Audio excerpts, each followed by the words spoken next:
3장 말씀하시는 하나님.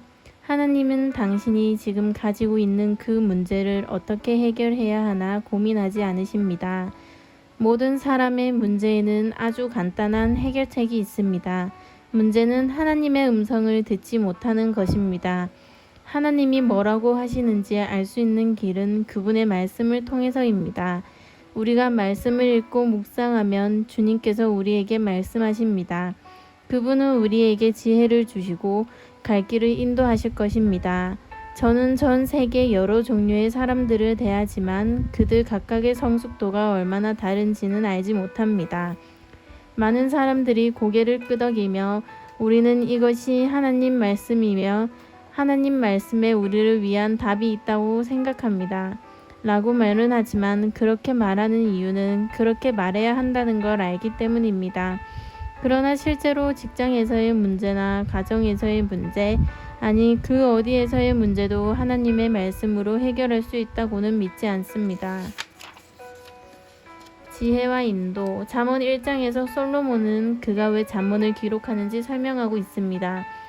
이는 지혜와 훈계를 알게 하며 명철의 말씀은 깨닫게 하며 지혜롭게 공의롭게 정의롭게 정직하게 행할 일에 대하여 훈계를 받게 하며 어리석은 자를 슬기롭게 하며 젊은 자에게 지식과 근신함을 주기 위한 것이니. 잠언 1장 2절에서 4절. 솔로몬은 어리석은 자들에게 지혜를 주고 명철이 없는 자들에게 명철을 주기 위해 잠언이 기록되었다고 했습니다. 그리고 이 지혜와 명철이 가져다 줄 선한 것들에 대해서 또 이 지혜와 명철로 인해 당신이 피할 수 있는 나쁜 일에 대해서도 말합니다. 잠언에 기록된 이 진리들은 당신에게 모든 것에 대해 가르쳐 줄 수 있습니다. 사람의 선물은 그의 길을 넓게 하며 또 존귀한 자 앞으로 그를 인도하느니라. 잠언 18장 16절. 이 구절에 나온 선물은 말 그대로 사람에게 주는 선물을 말합니다. 이 구절의 부정적인 예는 뇌물이 되겠습니다. 뇌물이 사람들에게 어떻게 영향을 미치고 어떻게 상황을 변화시키는지는 쉽게 알 수 있습니다. 그러나 선물은 긍정적인 영향력을 행사할 수 있는 놀라운 가능성도 있습니다. 잠언의 또 다른 구절을 보겠습니다. 거만한 자를 쫓아내면 다툼이 쉬고 싸움과 수욕이 그치니라. 잠언 22장 10절. 제 사역에도 이 원리를 적용해 본 경험이 있습니다. 사람들 사이에 문제가 있으면 그 문제의 근원이 되는 사람에게로 가십시오. 그 모든 문제를 일으키는 비판적인 그 사람만 쫓아내면 분란과 분쟁, 비난이 사라질 것입니다. 완벽한 예. 하나님의 말씀을 통해 사람들을 어떻게 대해야 하는지도 배울 수 있습니다. 사장이거나 직원이거나 세일즈맨이거나 상관없이 말씀을 통해 인간관계의 지혜를 얻을 수 있습니다. 당신이 만약 자녀 때문에 어려움을 겪고 있다면 성경은 그에 대한 넘치는 정보도 제공하고 있습니다. 저는 지금까지 하나님 말씀에 해답이 없는 그 어떤 문제에도 직면한 적이 없었습니다. 만약 당신이 이 말씀을 취하여 묵상하고 당신 안에 이 지식을 넣는다면 성령님께서 적절한 때에 해야 할 일을 생각나게 하시고 무엇을 해야 할지 보여주실 것입니다. 하나님은 저에게 이러한 방법으로 말씀하십니다. 제 삶을 움직이게 하는 것이 바로 이것입니다. 저의 삶을 변화시킨 것은 바로 하나님의 말씀을 향한 저의 사랑이었습니다. 저는 가끔 사람들로부터 이런 비난을 듣기도 합니다. 당신은 하나님보다도 하나님의 말씀을 사랑하지 않습니까? 저는 하나님 말씀과 하나님을 구분하지 않습니다. 예수님은 말씀이 육신이 되어 우리 가운데 거하신 분이십니다. 제가 말씀에 대해 이야기할 때 저는 단지 그냥 어떤 책에 대해 말하는 것이 아닙니다. 당신이 성경 한 장을 뜯어내거나 한 권 전체를 뜯어낸다고 해도 하나님의 말씀은 변하지 않습니다. 성경에 담긴 말씀은 하나님의 마음을 온전하게 보여주고 있습니다.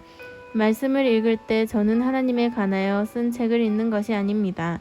말씀은 저에게 직접 글을 쓰시는 주님 그 자체입니다. 어떤 말씀은 수천 년 전에 다른 사람을 위해 기록된 것이지만 그분은 오늘 저에게 그것을 새롭게 말씀하고 계십니다. 내가 너에게 무엇이든지 주겠다. 주님이 예레미야에게 말씀하셨습니다. 내가 너를 모태에 짓기 전에 너를 알았고 내가 배에서 나오기 전에 너를 성별하였고 너를 여러 나라의 선지자로 세웠노라 하시기로. 예레미야 1장 5절. 어떤 분들은 이것을 읽고 이렇게 말합니다. 이것은 3000년 전에 예레미야에게 하신 말씀이잖아요. 당신은 마치 이것이 당신에게 하신 말씀인 양 좋아하는군요. 저는 하나님께서 이 말씀을 저에게 하신 시간과 장소까지 정확하게 말씀드릴 수 있습니다. 그때 저는 1973년 텍사스주 달라스에 있는 킹슬리 플레이스라는 아파트에 살고 있었습니다. 이 말씀을 읽고 나서 자러 갔는데 도저히 잠이 오지 않았습니다. 저는 도대체 무슨 일이지? 하고 의아해했습니다. 그런데 갑자기 하나님의 임재가 그 방에 나타났습니다. 제가 결혼한 지 얼마 되지 않아서 일어난 일입니다. 저는 침대에서 일어나 거실로 나갔습니다. 그때 주님께서 저에게 오셔서 솔로몬에게 하신 것과 동일한 말씀을 하셨습니다. 내가 구하는 것은 무엇이라도 주겠다. 그리고 저는 이렇게 말했습니다. 당신의 말씀을 효과적으로 전해서 사람들의 삶이 변할 수 있도록 있을 수 있는 능력을 원합니다. 그때 그분은 저를 만져주셨고 예레미야 1장 5절로 저를 이끌어 주셨습니다. 내가 너를 모태에 짓기 전에 너를 알았고 내가 배에서 나오기 전에 너를 성별하였고 너를 여러 나라의 천지조로 세워놓으라. 예레미야 1장 5절. 그리고는 계속해서 이렇게 말씀하셨습니다. 볼지어다 내가 내 입에 있는 나의 말을 불이 되게 하고 이 백성을 나무가 되게 하여 불사르리라. 예레미야 5장 14절. 예, 이것은 수천 년 전에 하나님께서 예레미야에게 하신 말씀입니다. 저에게도 말씀을 하셨습니다. 그 말씀은 저의 것입니다. 당신이 뭐라고 하든지 경험은 제 삶에서 역사하고 있습니다. 저는 하나님의 능력이 나타나는 것을 경험하고 있습니다. 이것이 바로 저의 삶에서 하나님의 말씀하시는 주된 방법입니다. 즉 그분의 말씀을 통해 말씀하시는 겁니다. 죽지 않고 살아있는 말씀. 어떤 이들이 이렇게 말합니다. 저는 하나님께서 말씀 외에 다른 방법으로 저에게 말씀해 주시기를 원해요. 저에게는 그런 것이 필요하지 않습니다. 저는 그분의 말씀을 기록한 사람들에게 영감을 주신 분이 하나님이라고 정말로 믿습니다. 많은 사람들이 이 말씀을 보존하기 위해 그들의 목숨도 바쳤습니다. 그럼에도 불구하고 사람들은 하나님의 말씀을 당연한 것처럼 받습니다. 하나님의 말씀은 바로 우리에게 말씀하고 계신 하나님 그분이신데 사람들은 말씀을 존중하지도 않고 귀하게 여기지도 않았습니다. 그래서 제가 말씀에서 얻는 유익을 그들은 얻지 못하고 있는 것입니다. 제 말을 믿으십시오. 하나님의 말씀에는 당신이 성공하기 위해 필요한 모든 것이 들어 있습니다. 만약 우리가 말씀에서 하라는 대로 하여 밤낮으로 그 말씀을 묵상한다면 우리는 형통하게 될 것이며 위대한 성공을 누리게 될 것입니다. 보통의 사람들은 하나님의 말씀이 성공을 위해 필요한 모든 것을 가지고 있다는 진리를 믿지 않습니다. 그래서 그들은 하나님의 말씀은 밤낮으로 묵상하지 않고 그렇기 때문에 더 형통하지도 더 성공하지도 못하는 것입니다. 많은 그리스도인이 하나님의 말씀을 우리에게 직접 말씀하시는 하나님으로 보지 않으며 귀히 여기지도 않습니다. 그들은 말씀을 읽을 때 종교적인 행위나 읽어야 된다는 생각 때문에 읽습니다. 하나님께서 그들에게 말씀하시기를 기대하면서 말씀을 읽지 않습니다. 하나님의 말씀을 열 때마다 저는 그 말씀을 저에게 직접 말씀하시는 하나님으로 보며 하나님도 항상 그렇게 저에게 말씀하십니다. 이것은 살아있는 말씀입니다. 성경은 죽은 것이 아니라 살아있습니다. 성경은 다른 책들과 다릅니다. 그래서 저는 다른 책들을 별로 많이 읽지 않습니다. 그나마 1년에 한두 권 정도 읽는 것도 사람들이 하도 자기 책을 읽어보라고 재촉해서 그렇습니다. 제가 읽는 책들은 주로 제가 좋아하는 사람들이 쓴 책이고 그들에게는 그 책을 쓸 만한 좋은 의견이 있습니다. 그래도 무엇보다 말씀을 향한 열정이 있는 저에게는 가장 큽니다. 제가 필요한 것은 바로 하나님 말씀 안에 있기 때문입니다. 최근에 캘리포니아에서 있었던 저의 집회 때 한 남자가 저에게 와서 이렇게 말씀했습니다. 그는 저의 사역을 너무 좋아하며 제가 나누는 말씀이 그분에게 은혜가 되고 그날 제가 나눈 진리는 전에 어디에서도 들어보지 못한 것이라고 했습니다. 과학자였던 그분은 몇 가지 책을 권하며 저에게 이렇게 말했습니다. 당신은 그 책들을 꼭 한번 읽어보셔야 합니다. 과학과 성경에 대한 책들입니다. 그러면 당신은 과학적인 관점으로 모든 질문에 대답할 수 있을 것입니다. 그분은 저에게 몇 권의 책을 주셨고 제가 그 책들을 읽기를 간절히 원했습니다. 진짜 참된 것. 이분이 너무 강하게 밀어붙여서 결국은 저도 밀어붙여야 했습니다. 화를 낸다거나 한 것은 아니며 다만 이렇게 말씀을 드렸습니다. 위조 지폐를 구별하는 방법을 배우는 사람은 위조 지폐를 연구하지 않습니다. 너무나 많은 가짜가 존재하기 때문에 모든 가짜를 다 연구할 수도 없습니다. 그 지폐가 진짜다, 가짜다를 최종적으로 결정하는 사람들은 진짜 지폐를 받아서 연구합니다. 지폐를 만든 원료, 무게, 표면, 모양 등 진짜 돈에 관한 모든 것을 연구합니다. 이렇게 하다 보면 진짜에 너무 익숙해져서 가짜를 금방 알아차립니다. 저는 하나님과 그분의 말씀에 대해서도 그렇게 생각합니다. 저는 하나님의 말씀을 통해 너무도 하나님께 익숙해져서 이 사람에게 가서 이런 것을, 저 사람에게 가서 저런 것을 배우지 않아도 되기를 바라는 것입니다. 한 마음만 품고 하나님 말씀에만 집중해서 다른 보조 자료들이 없어도 되도록 말입니다. 대부분의 사람들이 이렇게 생각하지 않는다는 것을 저는 점점 깨달아가고 있습니다. 사람들은 일주일에 책 한 권 또는 한 달에 한 권을 읽어야 한다고 주장합니다. 그것이 틀렸다든가 악하다고 말씀드리는 것이 아닙니다. 다만 하나님의 말씀인 성경과 다른 어떤 책들 사이에서는 분명한 차이가 있음을 말씀드리는 것입니다. 저 또한 많은 책을 썼지요. 사실 지금 그 중에 하나를 읽고 계시지 않습니까? 그러니 제가 책 읽는 것을 반대하지 않는다는 것은 분명합니다. 그러나 제 책들과 하나님의 말씀 사이에는 차이가 있습니다. 제가 저의 책들을 좋아하는 유일한 이유가 있다면 그것은 저의 책들이 하나님의 말씀으로 가득하기 때문입니다.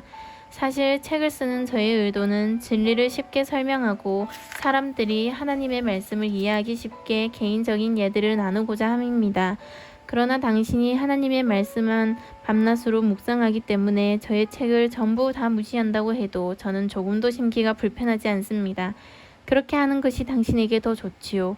하나님의 말씀을 취하십시오. 그것을 밤낮으로 묵상하십시오. 옆에 앉아있는 사람보다 하나님의 말씀이 더 실제가 되는 그 상태까지 다다르십시오. 직장에서 사람들과 교류하는 동안 일을 잘 처리하면서도 당신은 말씀은 계속적으로 생각할 수 있고 하나님은 당신에게 말씀하실 수 있습니다.